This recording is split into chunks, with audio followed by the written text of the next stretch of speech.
You are not being forgiven. You are a totally forgiven person. Think with me. How many of your sins were in the future when Christ died? All of them, right?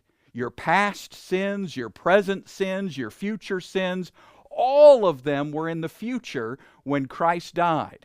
He didn't make any distinction. He looked down the timeline of your sins and he says, I remember them no more. He's removed them as far as the east is from the west. He keeps no record of your wrongs. There is no clipboard. There is no scorecard. Your sins are gone forever, once for all, the book of Hebrews says. Not again and again, not in portions. You are not being forgiven daily. You are a totally forgiven person. This is great news. I remember years ago there was a mobile app that was released in your app store, whether you have iPhone or Android. The app was called iConfess. I kid you not.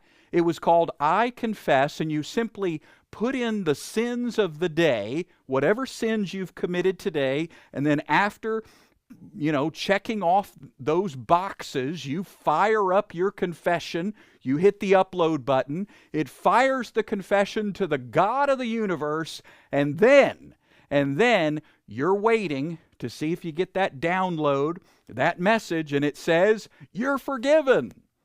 Now, we might chuckle at that, and it didn't last long in that app store.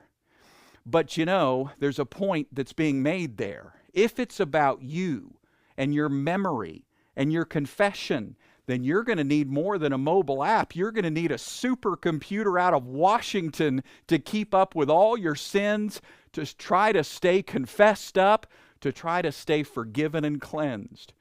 But do you see the truth of the gospel?